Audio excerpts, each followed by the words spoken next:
पग पग चला है जो वही टक्कर है उसका प्रस्थानम।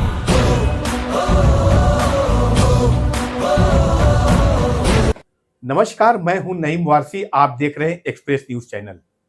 एक्सप्रेस न्यूज चैनल के खास कार्यक्रम आज की बात में आज हमारे साथ राष्ट्रीय जनमत पार्टी के राष्ट्रीय अध्यक्ष इंजीनियर सुशील रत्नाकर हमारे साथ हैं।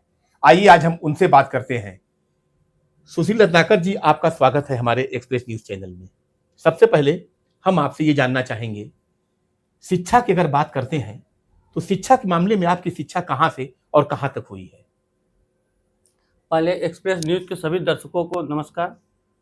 मैं इंजीनियर सुशील रत्नाकर, राष्ट्रीय जनमत पार्टी राष्ट्रीय अध्यक्ष, और हमने बीटेक की पढ़ाई किया लखनऊ जीबीटीयू से, जो कि सॉफ्टवेयर इंजीनियर आईटी सेक्टर से मैंने सॉफ्टवेयर इंजीनियरिंग की पढ़ाई की है।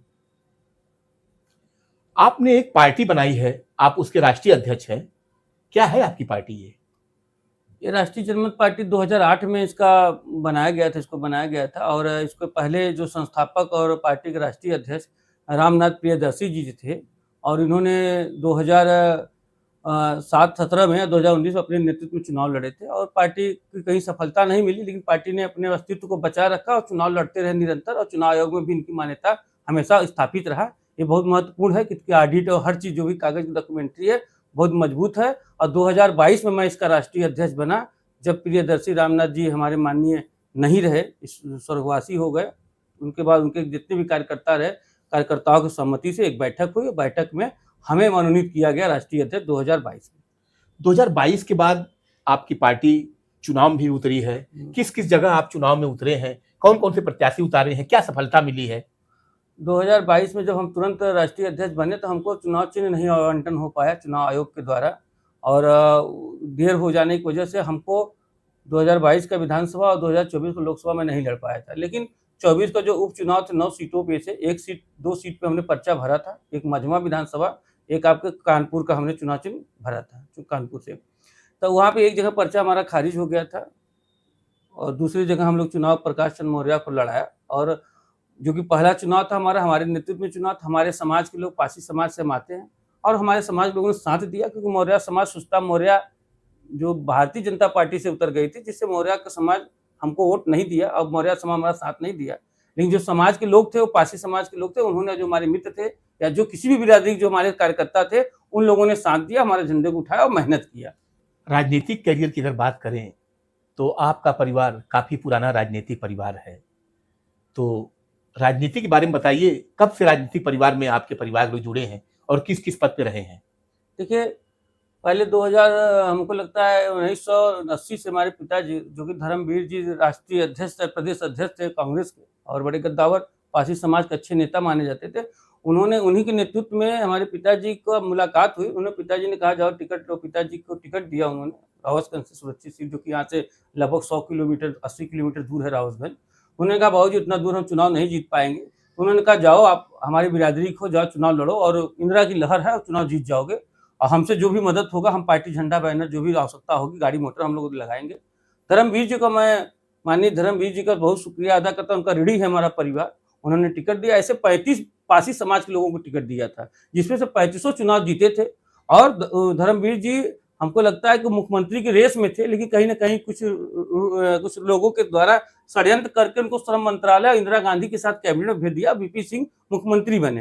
अब पिताजी विधायक 10 साल रहे। उसके बाद हमारे पिताजी के बाद दादाजी प्रधान रहे 10 साल। फिर हमारी माता जी प्रधान रही समरा बसुकिया से 10-20 साल। उसके बाद 2005 से हमारी माता जी ब्लॉक प्रमुख रही पहाड़ी से, पहाड़ी ब्लॉक जो आता है हमारे मिर्जापुर में, वहाँ से ब्लॉक प्रमुख रहे।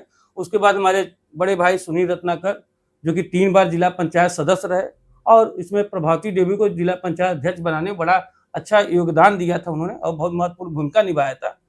और इसी क्रम में उन्होंने 2010 में बसपा कोऑर्डिनेटर को हरा के ब्लॉक प्रमुखी का पद हासिल किया था, जो कि उसमें सपा की गवर्नमेंट नहीं थी। बसपा ने बहुत ज़्यादा मुकदमा लगाते हुए हम लोगों ने तब पर भी चुनाव हम लोग जीतने का काम किया था। तो कहीं ना कहीं हमारा परिवार बहुत सुदृढ़ रहा, परिवार लड़ता रहा, और कहीं ना कहीं हम लोग मजबूती रहे समाज सेवा में। जहाँ के हमारे पिताजी की जो हत्या हुई थी, वो समाज के लिए ही, हित के लिए, कभी उनका कोई क्रिमिनल रिकॉर्ड नहीं था, बड़े स्वच्छ छवि के थे, लेकिन समाज के लिए चाहते, उनके पास बहुत सारा मौका था। लखनऊ जाके बस सकते थे 80 में, और वहाँ लखनऊ की राजनीति करते, लेकिन वो समाज के बीच में रहना पसंद करते थे और समाज के दुख तकलीफ में लगे रहते थे। वही कारण था उनका हत्या होने का, जो उनकी हत्या हो गई थी। एक आखिरी सवाल हमारा है, आप एक राष्ट्रीय पार्टी के राष्ट्रीय अध्यक्ष हैं, 2027 का चुनाव सामने है, क्या तैयारी है आपकी? देखिए, अभी हम लोग जो संगठन को बहुत सबसे बड़ा महत्व काम कर रहे हैं, संगठन को मजबूत करने का।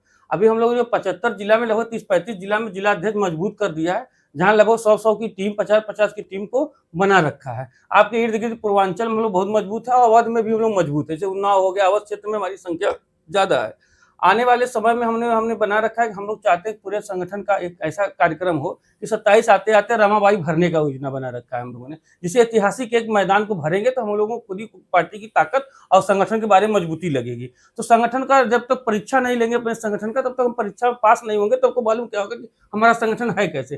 तभी जितनी भी मजबूती दिया जा रहा है संगठन को कि हमारा कार्यकर्ता बूथ स्तर तक, संगठन स्तर तक जितनी भी अच्छे-अच्छे संगठन हर जिले में बना दिया जाए, मजबूत कर दिया जाए। अब आने वाले जितने पंचायत चुनाव है और स्नातक एमएलसी का चुनाव और निकाय एमएलसी चुनाव में भी हम लोग भागीदारी लेंगे। उसके बाद आपका 27 का चुनाव आता है तो उसको देखा जाएगा। ये थे हमारे साथ राष्ट्रीय पार्टी के राष्ट्रीय अध्यक्ष। आज हमारी इनसे बात हुई है। अगले कार्यक्रम में हम फिर आपसे मुलाकात करेंगे एक नए शख्स के साथ।